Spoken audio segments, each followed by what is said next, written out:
Julia, thank you so much for being here.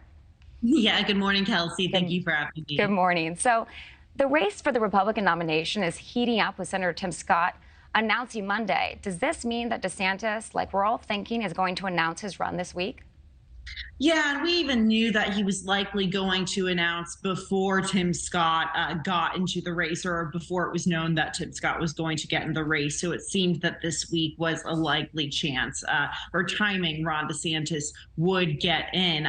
Look, he doesn't have that much time, and we were definitely looking at the timing of the Florida state legislative session. That wrapped up, and we've seen that he's really increased his trips to early primary states or early caucus states like Iowa and New Hampshire. So this seemed to make sense in terms of timing.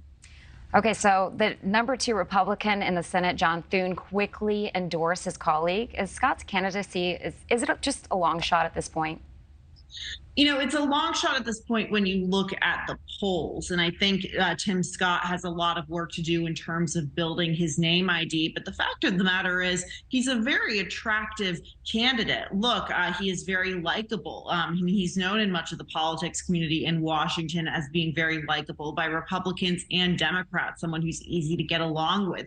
We've seen him on the trail in states like Iowa, New Hampshire, his home state of South Carolina, where he's able to really masterfully do that retail politicking. And he's also a very, very good fundraiser and has quite a bit of cash in the war chest right now. So, you know, he definitely, it may be a long shot when you have someone like a former President Donald Trump running and you have candidates like Tim Scott who are behind in the polls, but it's also so incredibly early. We could see things change, and there is a following for Tim Scott. So, you know, it's possible that he could absolutely build momentum, but it's going to be stiff competition, particularly coming from someone like former President Trump. So we got Democrats saying that they're expecting the GOP primary to be a bloodbath. Do Republicans risk jeopardizing their candidates with this a possible lengthy primary? You know, it depends how you're looking at it. If you're former President Trump and his team, you probably want a lot of candidates to be running because it goes along with the strategy in 2016. You had so many candidates running, they sort of all cannibalized each other, and Trump was able to take a plurality of that support and go on to get the nomination. So if you're Donald Trump, you're probably watching this and saying, okay, this isn't the worst scenario to be in. At the same time, though, if you're President Joe Biden, you're watching this and seeing a potential bloodbath between someone like Donald Trump and Florida Governor Ron DeSantis. And if they continue to go back and forth while Joe Biden is, you know, touring the country, talking about the economy, talking about infrastructure, talking about jobs, that could play right into the former president's hands. So, you know, it depends how you're looking at this, but, you know, it's still so incredibly early to tell how this will play out. And we also have the debates coming up for the GOP in August. So I think by the time we hit that debate stage in August, we'll see what this all looks like. Yeah, really, right out of the gate, you got former President Donald Trump quickly praising Senator Scott as better than Ron DeSantis. And really, the question becomes, is this battle, is it really just between Trump and DeSantis?